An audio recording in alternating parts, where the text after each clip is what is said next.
Paalala, ang iyong mga panood ay pawang gabay lamang. Nasa ating kamay pa din nakasalalay ang ating kapalaran, kapakbet.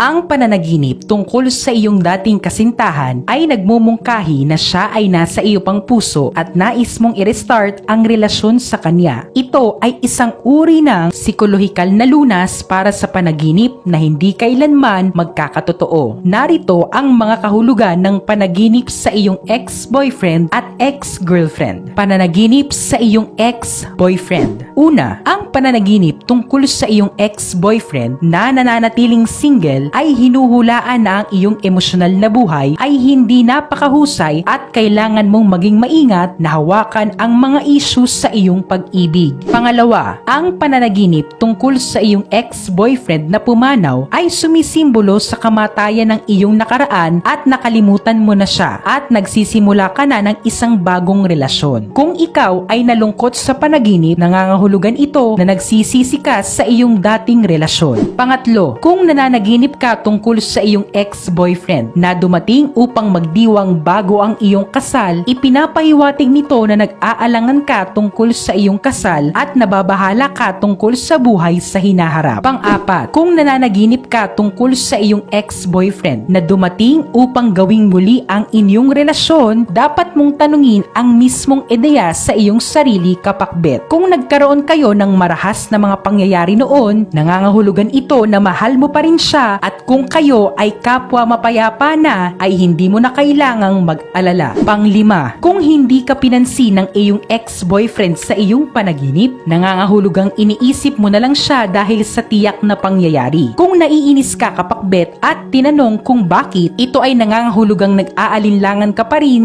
sa kung bakit siya nakipag-break sa iyo at ipinapaalala sa iyo na kontrolin ang iyong sarili at matutong kalimutan ang nakaraan. Pagkatapos ay maaari mong mas mahusay na ituloy ang iyong magandang pag-ibig sa hinaharap. Pang-anim, kung masaya kang nakipagkita sa iyong ex-boyfriend sa panaginip, iminumungkahi na inaasahan mong maging kaibigan siya kahit na nasira ang dati niyong pagsasama. Kung nahihiya ka at walang magawa sa panaginip, ipinapahiwatig nito na nasa loob ka ng hindi pagkakasundo at hindi mo alam kung ano ang gagawin kung magkita kayong uli. Pang-pito, ang pananaginip tungkol sa paghalik sa iyong ex-boyfriend ay nangangahulugan na kailangan mo ng isang mas mahusay na tao sa totoong buhay na maaaring makipag-usap ng maayos sa iyo at magbibigay sa iyo ng pagmamahal na kailangan mo. Pangwalo, ang pananaginip tungkol sa pakikipag-usap sa ex-boyfriend ay nagpapahiwatig na hindi mo pa ito nilalayo sa iyong pag-iisip. Nananatili pa rin ang pag-asa na nais niyang bumalik sa iyo. Ang panaginip ay nagpapaalala sa iyo, kapakbet, na gumising, harapin ang katotohanan at hanapin ang iyong sariling pagmamahal. Pangsyam, ang pananaginip tungkol sa pag-aaway ng iyong ex-boyfriend ay isang tanda ng good luck at mayamang buhay. Kung ikaw ay isang negosyante, nagmumungkahi ang panaginip na maaari mong pakinisin ang mga paghihirap upang makuha ang hindi inaasahang benepisyo. Kung hindi ka pakasal, kapakbet, ang panaginip ay nangangahulugang kailangan mong malaman ang pagtatangka ng iyong kasintahan na lumayo sa anumang uri ng tukso.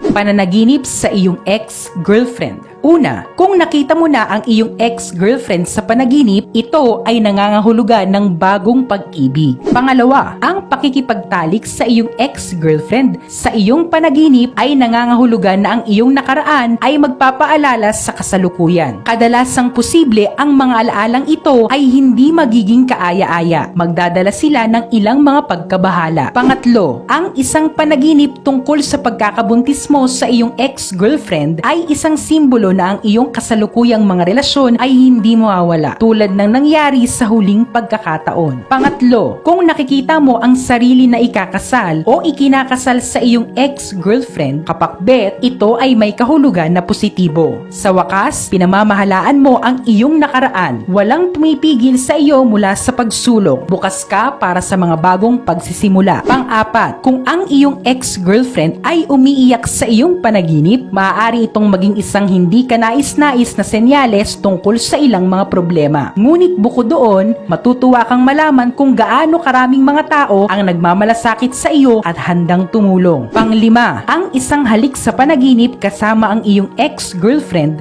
ay isang simbolo na ang marami sa iyong kasalukuyang mga problema ay may mga ugat sa iyong nakaraan na hindi mo maialis. Gawin ang panaginip na ito bilang isang senyas upang lumipat mula sa mga alaala patungo sa mga aksyon. Pang-anim, kung may panaginip kang bumalik sa iyo ang iyong ex-girlfriend, ang panaginip na ito ay maaaring nangangahulugang literal. Ngunit hindi ito madalas mangyari kapakbet. Karaniwan, ang gayong mga panaginip ay nagbibigay sa iyo ng isang pahiwatig upang maunawaan kung ano ang kulang sa iyong buhay sa sandaling ito. Ikaw kapakbet, nakarelate ka ba sa aking sinabi? Hanggang ngayon ba ay napapaginipan mo pa rin ang iyong ex? I-comment mo na yan sa baba.